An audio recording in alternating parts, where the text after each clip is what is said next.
taking over, that's a promise, not a threat. Uppercut season off top, you stop breathing.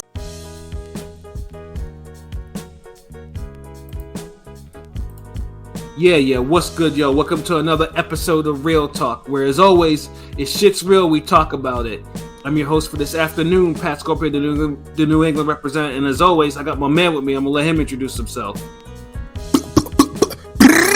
Yes, go. Come on, it's a nice Sunday afternoon. It's your boy Shuttleworth, the God, the GOAT artist, representing at ringgameradio.com.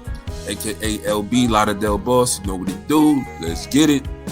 Yes, sir. Ring gang in the house forever and always. And as always, I got my other man with me. I'm gonna let him introduce himself. Hey, yo, what's good, y'all? You already know who this is. Your boy King P, Bodega Box in the building. Ring Gang Radio all day. Let's go. We got that Bodega banter talk, man. And who's banned from the Bodega? Any fake imitating Roy Jones Jr. wannabes. You know what I'm saying? Nah, like, you gotta get out. You get out the Bodega. Nah, go somewhere else. This ain't all inclusive, bro. Nah. Yo, so straight facts though. We're definitely gonna talk a good amount about that. And last but certainly not least, I got my other man with me. I'm gonna let him introduce himself. Hey, what's really good is your boy Conscious Pod, aka the West Coast Avenger number contender. Let's get it. Let's fly. Ring It Radio. Yes, sir. Conscious Pilot, stays elevated above the clouds, no turbulence. This weekend was light on the boxing, but the boxing we did get, the main event, on live on DAZN, definitely produced an unexpected result. Of course, I am talking about Liam Smith versus Chris Eubank Jr. Now, when we previewed this shit, I think all of us we picked. I know none of us picked a KO, but we all picked Liam Smith. If I'm not mistaken, correct? No, we all picked Eubank. Eubank. Excuse me, Eubank. Yeah, no. LB picked a draw. Yeah, I picked the draw. Okay, so we were almost all wrong. And I was like leaning towards we were the all draw. wrong. I was leaning towards the draw. Yeah, we were all completely wrong. Right. Yeah, because we all thought because Eubank has never stopped anyone high profile. I mean, Yildirim is his most high profile KO, and Yildirim is Yildirim. So it's like, hey, he was good enough for Canelo. Yeah. right. So it was just like but we were thinking like, maybe it could be like a Eubank performance like he did against DeGale. Although DeGale was shot to pieces, and DeGale was kind of like every time you hit him, dude was short circuiting, and it was that type. But it was still a respectable win for him because he needed a respectable win. Yeah, but it ain't ranking up there with Truax win over DeGale. Right. No, it actually is. Truax was beating the shit out of DeGale. And a better version, too. A better one, too, at that. so it's like almost like the boxing guys were trying to do everything in their power to give Eubank this, decent career. Right, yeah. And he steered him toward Roy Jones Jr. as his trainer. Yeah, and you can't be 33 emulating that Roy Jones style and not being that athletic and reflective, you know what I mean? Like, he athletic as fuck. It's just Eubank mentality ain't for the Roy. Though you gotta be a Florida nigga like to do that damn wild ass Roy Jones shit. Like you gotta really feel it. Like you don't got the instincts for that. You don't have the Thank you. You don't have it like Pascal got fighter instinct. I was gonna say if I'd rather watch somebody do a Roy Jones imitation, I'd rather watch Pascal do Chris. Because Pascal has the instincts and the athleticism. Like Pascal really can throw leaping left hooks and drop you with them shits. It's not an anti-UK thing because Prince Hamid could do that shit. yeah. I mean, dude, come on. So it's like Eubank is athletic, but his athleticism looks better when he's a pressure boxer. The thing is, somebody should have took him and taught him how to be a better pressure boxer. And he needed a Freddie Roach, a Robert Garcia. He didn't need a Roy Jones. His father was a decent pressure fighter as well as a technician. So that's why I'm just trying to understand, what was the disconnect? He didn't really need to leave his father, honestly. Well, I think his father was going to be in the corner for the Eubank. So I mean, they still have, But I mean, I know they still cool, but like his father had the style for him better than anyone else. Unless you're gonna look, Eubank fuck up where he be on some he gets wild, reckless. He turns to fucking David Lemieux. Like every time he levels up against a non-domestic, Groves, Billy Joe Saunders, and now I guess Smith. Yeah, that's what it turns into. You absolutely right, cuz when he fights somebody that's world level, like that's higher level than him, or same talent, same skill, or higher, he regresses to this caveman running after you, chasing, throwing bombs, and it's like, yo, what the fuck? Like, yo, teach this motherfucker how to double jab, triple jab, cut off the ring, step around, this, that, pivot, like something like the only time that ever the only aberration to that is when he beat up Arthur Abraham, because Arthur Abraham, by the time he beat him, he was like next to impossible to watch, and he shined against him. He looked good against him because he was whipping on him. Wasn't Arthur Abraham a shell of himself by that time? Yes, he was. That makes sense. Yeah, and dude was whooping on him. Like, he was like, okay, and because that was the fight that got me. I mean, King P see it. Like, they try to give Eubank all these damn like good wins, but when you look at him, they're like, Eubank did everything he was supposed to do. Right. As a son of a boxer, like did he live up to his dad? But I'm saying no, his dad is a Eubank Jr. is an underachiever. He could have been more. Yeah. But because I think Chris Eubank, like he stays in the gym, like he has, like, I can never fault him for his gym habits, because he's a gym rat. Every single time you see him, he's in the fucking gym. He's like he like, I can tell that he loves to grind, but it's just somewhere. But it just seems like he's not teachable, or he can't find the right trainer to be teachable. And then, what? I think that's what it is. Like you called it. I think he's not teachable. Which is a fucking shame for someone who loves the gym that much. Do you think the weight cut, with the Conor Ben pregnancy thing, you think that No. It could have been a little factor, but I don't think it's the biggest factor. We're not going to give him that out. He's not a big guy anyway, and he said he can comfortably make 160. So yeah, because he was already making 160 for some fights, ain't it? Yes, he was actually small for 168. But he could comfortably make 160. Yeah, I wouldn't get him. Nah, I'm not giving him any rope. Even if it's a reason, I couldn't call it more than a 15% reason. Like, there's way more shit went off like than that. Right, because usually people with bad, actually, it could be a reason, because, like I said, because he did come off cutting all that fucking weight for the Ben fight that didn't come through, and he's 34. That's another thing too. But I mean, Triple G's been doing that shit, and at 34, and he was still making away with no problem. But for him, it's just other things that that came into play other than the weight cut. First of all, because when that fight came on, like in the first round, like I already knew, like Liam Smith already landed like two like really good right hands on dude. Like they were flush because this motherfucker kept his left hand down. I'm like, he should. I was like, damn, Roy should really tell him to keep his left hand up or whatever the fuck he's doing, because Liam was cracking him with these shots, and I'm just like, huh. But then I'm thinking to myself, Liam Smith is a decent puncher, but it's like, but one of Eubank's biggest things, because he had a chin, like. To my knowledge, Eubank had never been dropped before. Like in the fight, and he's fought people that could actually punch. Yeah, I think with the Groves, that fucked up his eye really bad, but that was just a tough night. Yeah, that. I mean, Abraham could punch. Like he's fought fighters that could actually punch. But it's just like but he's kind of walked through them.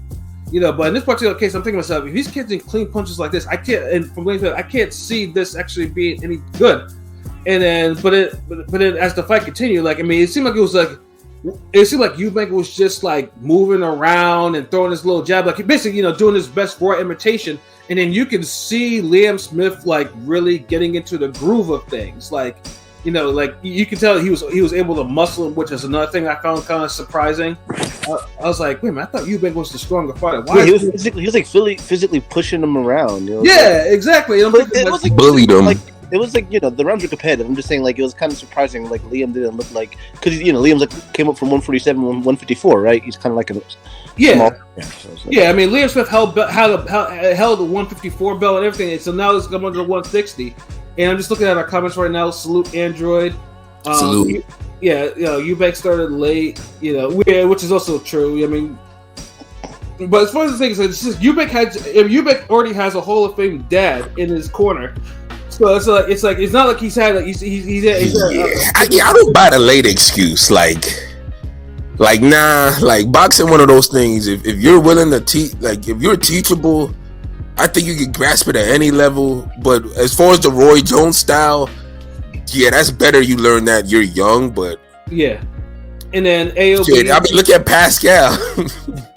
And then I'm just looking at AOB. Easy salute for him joining us. Honestly, I never want to see Eubank again. He would have been stopped by Korobov had he not got injured early. Yeah, we all say that. Because like I said, I mean, well, everyone except Pilot, I think. I think I was wrong from time. You know what I mean? Shit. Yeah, that Korobov fight. That was the one where I was like, wait a minute, that's really not a good look. Because Korobov. It almost was like, God damn, like Korobov was boxing this nigga's head up, and then unfortunately the injury gods have really got a hold of Korobov. Like Korobov can never get through fights without injuring something, which is a damn shame. And like he would have gone cool, and it was a shame. No, that's what hurting his ass. Yeah. But it's just I don't know what it's Eubank, but as the fight progressed, I think in the third round, that was Eubank's best round because he was. Eubank wasn't looking bad overall though. Like he was landing the jab, like he was keeping him at distance. Like Liam just seemed like he was struggling to get it going, but you knew he was getting it going. Yeah, exactly. And I also thought because when Eubank started letting all those uppercuts on Liam, I was like thinking to myself like, God damn, like he might start because Liam bleeds. Like he gets cut easily. So I'm thinking to myself, if he starts letting those uppercuts, I was like, damn, Liam might actually get cut with those uppercuts. And I was like, damn, he's a UK Linares. Yeah. Oh yeah, shit. Yeah. Hold on. Wait. Eubank is? No. When it comes to his cuts. Oh, Liam. Nah, because I was almost looking at it like, damn, Linares is like an athletic guy. Eubank athlete, like y'all still get it to put it together sometimes. No, Linares can actually box. He can actually box. Yeah. He's unfortunately he's prone to these either weird cuts or his chin fails him. Yeah, he don't take his durability. Like he don't take damage well facially. Yeah, and I'm thinking to myself that was good. I thought I was something. Damn, that's probably gonna happen to Liam if he keeps taking these weird uppercuts because he was landing them, but in the fourth round, it just seemed like I think what happened was Liam got him down, and then Chris Eubank was spending a little bit too much time on the ropes, and he was still getting caught with these weird fucking shots. And then what was the breakthrough shot? I think was it a right hand that actually did it? A right forearm, a left forearm elbow.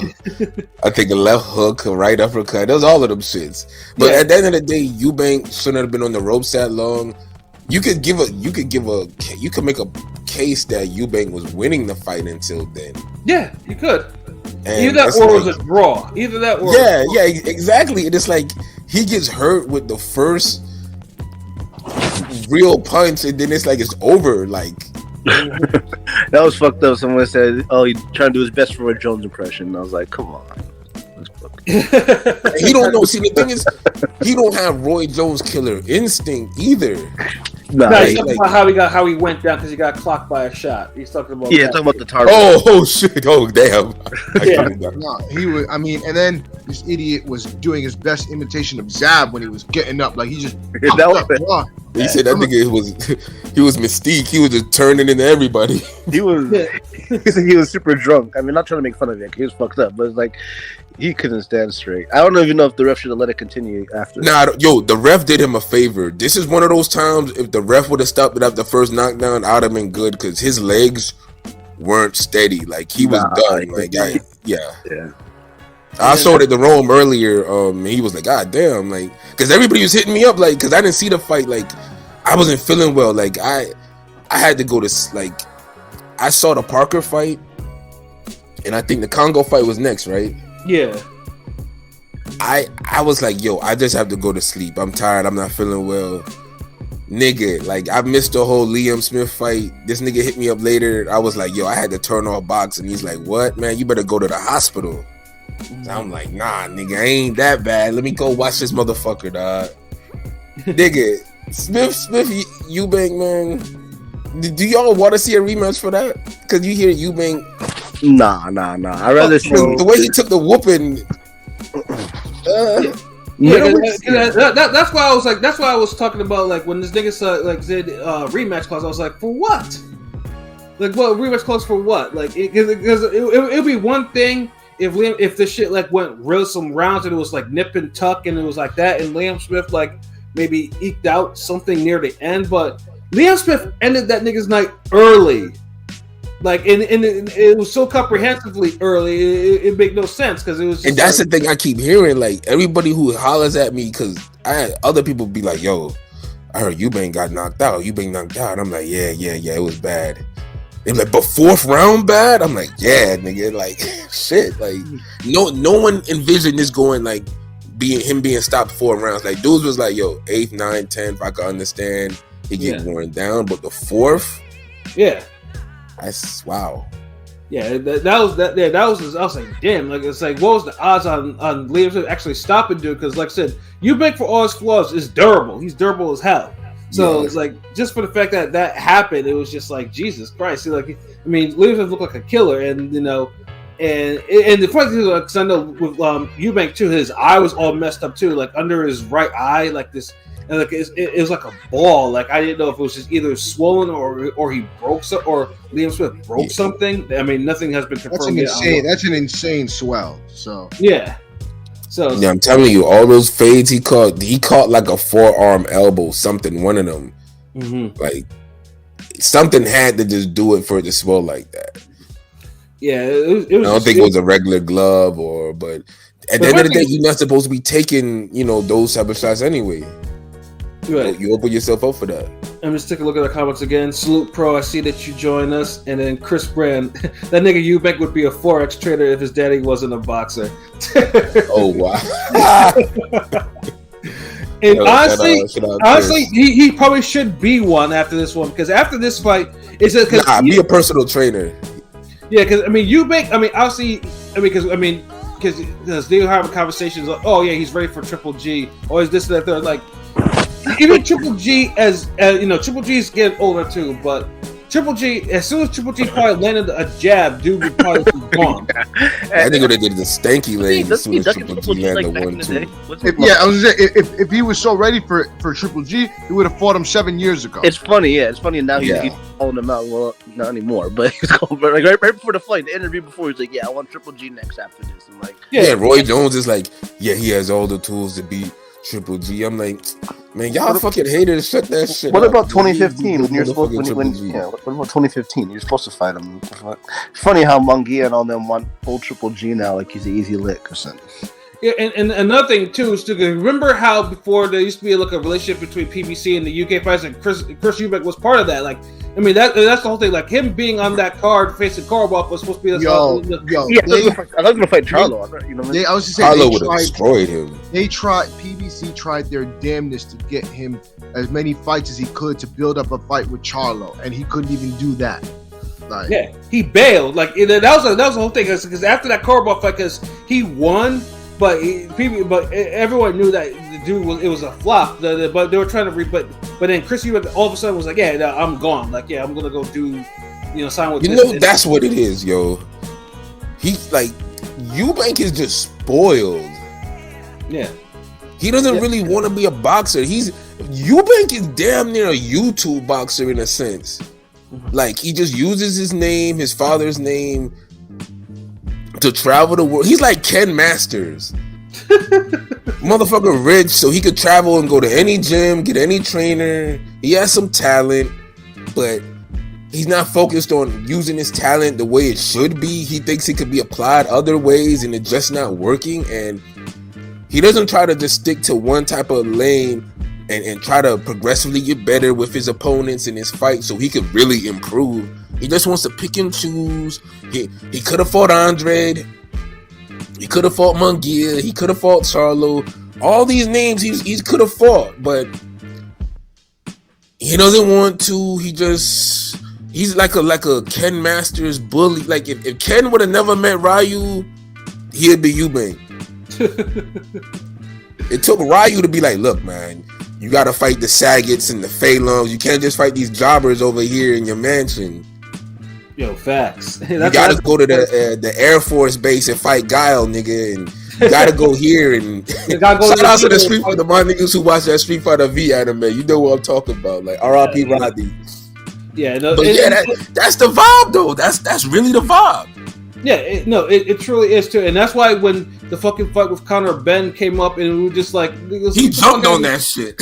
yeah, because they realized because the UK was like, you know what, let's their daddies had a feud, so let's get the sons, even though there's literally like there's two divisions that's separating them. And speaking of that, first of all, Conor Ben needs to shut the fuck up. Like I don't know what. He does.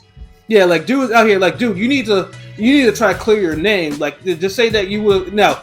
If you have he wins the Ugas Award for tweeting for no fucking reason when he shouldn't be. Right. It's like I mean you would have beat him. You would have beat him because you were fucking roided up. That's the fucking reason. Super Soldier. And the fact that you have to get roided up for Chris Eubank, like really? I mean Ben's probably been on that gear, but that's kind of crazy. I mean it might have been a more terrible KO or something. Yeah, it would have been a bad KO too. Like I mean, because Eubank definitely dodged the bullet with that because his niggas roided up, But Conor Ben saying that he would have got rid of him is just simply good. Because you had some shit in your system. Go through a whole.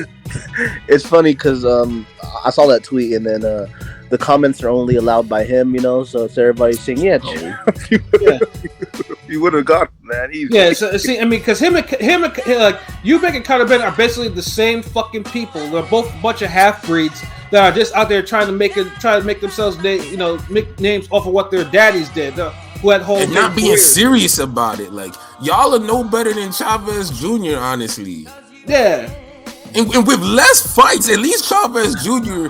He bullshitted his way all the way up to damn HBO main events through all those damn top ranked cards and he kind of got with his dad. Like at least he paid some kind of dues. Like he had some type of trajectory that he followed. Like y'all niggas can't even do that. Like Chris Eubank career been all over the fucking place. Like no rhyme or reason. You in here, first of all, you got a rivalry with Saunders, then that turns into something else. You don't want Golovkin, you don't want Charlo Andre, none of these. Like, what the fuck you want, nigga? Yeah, I mean, you get schooled by George Groves. Like, I mean, I'm not saying George Groves is a bad fighter, but considering that George was already looking kind of old, and you proceed to get schooled by a jab and a right hand, a 1-2. Until Groves dislocated his shoulder through the fight, it still couldn't do anything with him. Yeah. It's on Tim Tszyu now. Let's see if he can carry his dad's legacy to some degree or something. Because some of these boxer sons just kind of they underwhelm. I mean, it's tough. Yeah, they're a bit. And the funny thing too is like Eubank had such. You can tell Eubank. All he needed was the right win. He would have been a star. He would have been a real legit star. Because like I said, because I mentioned before, like that's what happened when you cheat the grind, though. Yeah, like when I posted the video of him knocking out Yildirim on our Instagram, that was our most watched video ever. Like they knew, and that's on IG. When I put the same video up on TikTok, same shit. Like, that's like a guaranteed 30,000 views. Like, Eubank really could be a star. Like he think he's the star, but he isn't. Yeah, but that every time he was like, because you know what? Because it was a tournament, and it was like, because when he won that tournament, he was gonna get because he got Groves next, and then he lost all his momentum because Groves schooled him so easily, and then he never wanted to pay his dues to build his momentum back up again. He didn't have that Erickson Lubin in him. Right. That's what he needed to do. Fucking take the harder fights and the progressively harder fights and challenges. So when you get against a world elite class nigga on your level again or higher, you can perform better. Yeah, maybe what Lubin should have done in the beginning, but you gotta take a title opportunity when you have it, I guess. Exactly, and that's why I could never shit on Lubin, or I don't even want to hear nobody ever shit on Lubin for that, because you got these motherfuckers right now who more talented than Lubin, and when they get their title shot, they like, I'm good. Right. Yeah, they pass on it, right? Yeah, exactly. Yeah, Ryan Garcia is a motherfucker who fought Haney in the amateurs several times. If you get a title fight against somebody like that, You should be jumping toward that. Yeah, I think he split with him like 2-2, or he might be up. But Dude, you would think he lost 4-0. Yeah, right. If he would have lost 4-0, maybe I would be like, you know what? He probably slipped from the amateurs, or okay, I get it, fuck it. But dude, you like you neck and neck with the man. No, he's been Haney's man though since Haney was the email champ. You know what I mean? Yeah, that too. And it's like, do you not believe in yourself?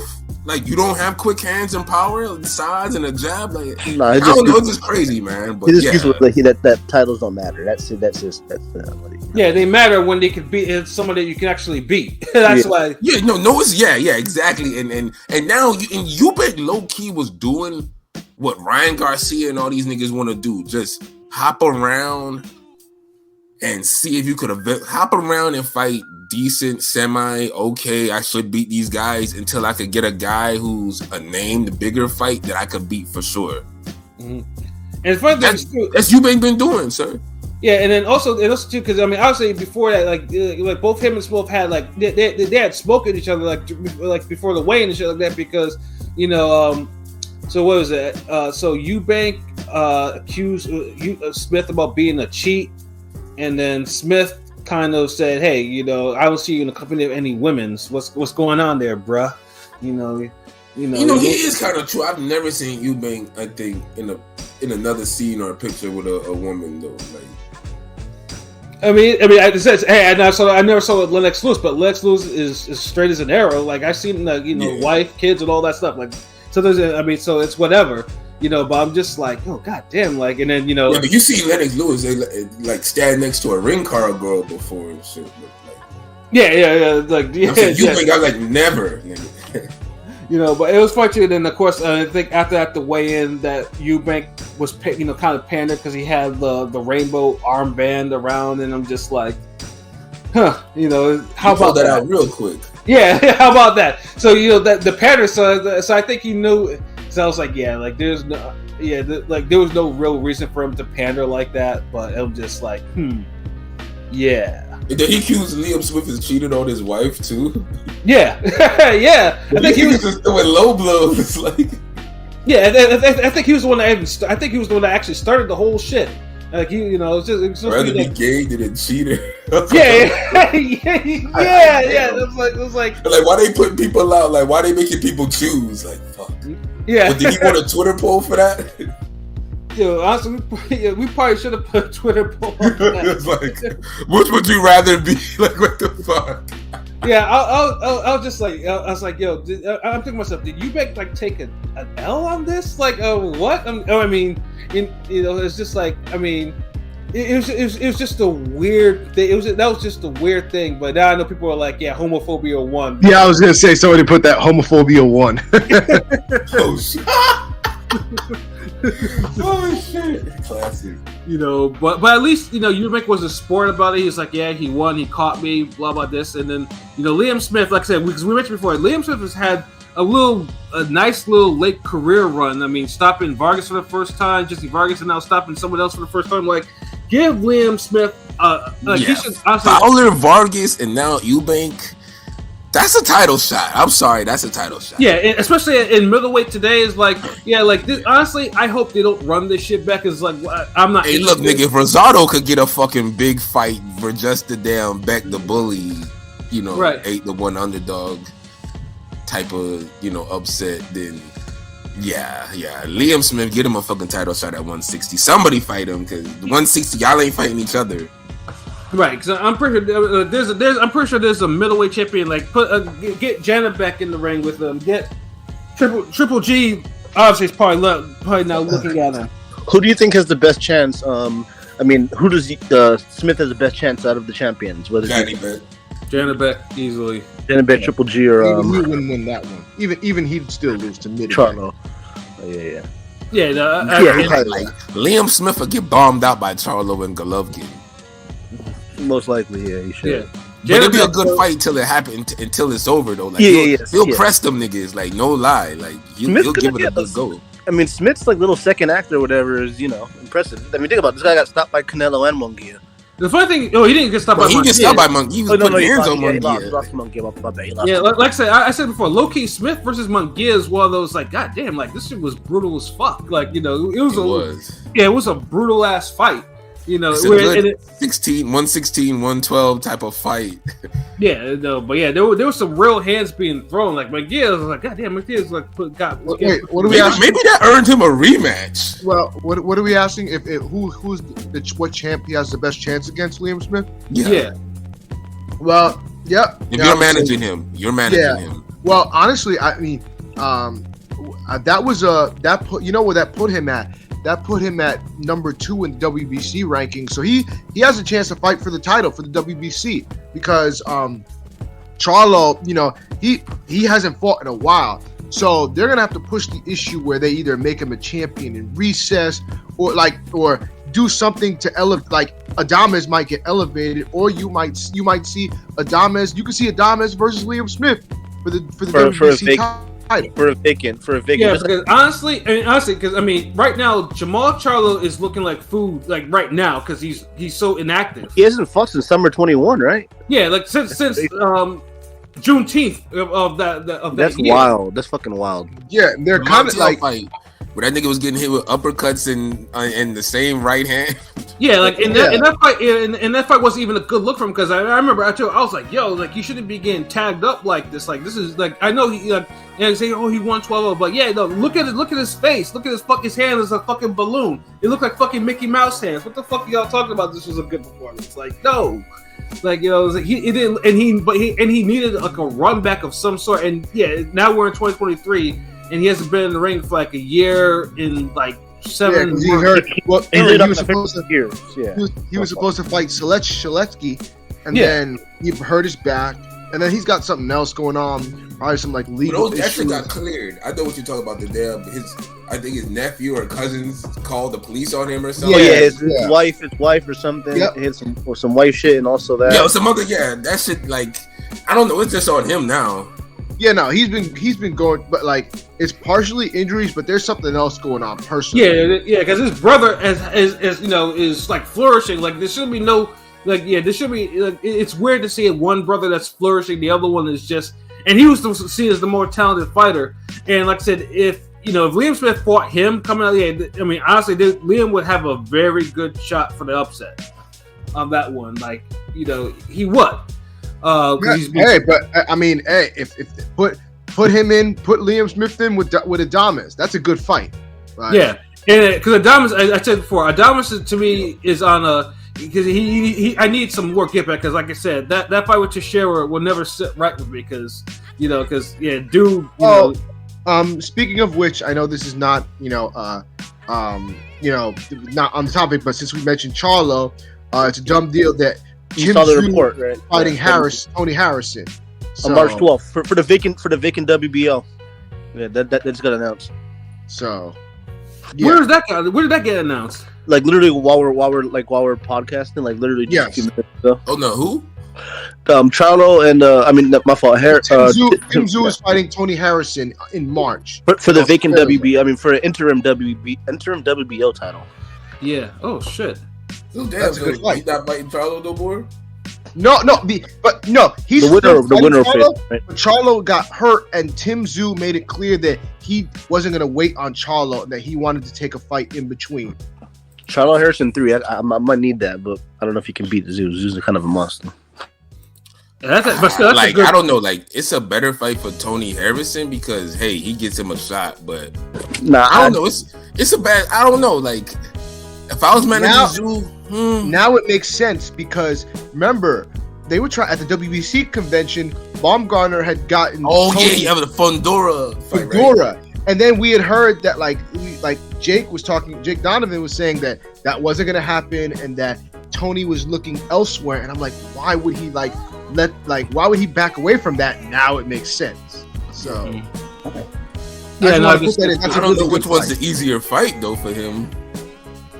Yeah, I mean, I actually think Fundora's a harder fight for Harrison than Tszyu. They're both hard fights for him though. I don't think I would. I want to see Tszyu face the Harrison. That's like you either could fight Tyson or Prime Smoking Joe. Like damn, nigga, that's like Nah, it was a hard fight, man. I've been wanting to see Zoo face a Harrison type before facing Charlo. So, but back into this, AOBZ said when the best fight available to be made at 160 involves Liam Smith, that's how you know the division is some shit. It's a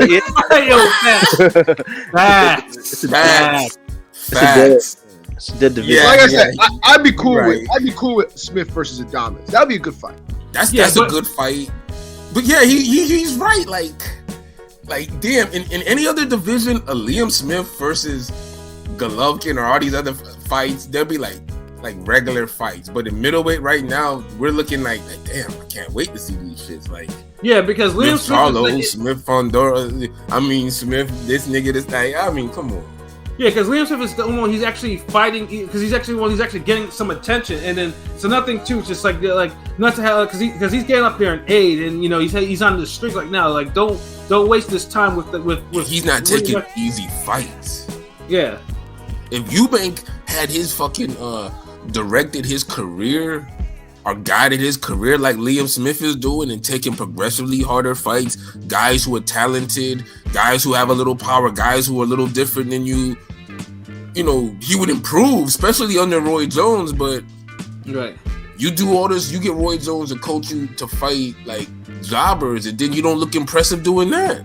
Right, exactly. That's what kills me, and you have the tools to do it. Right, like the Liam Williams fight. Like, there's no reason why this nigga scores 4 knockdowns in the fight when he quite could have put him away. Like, Yeah.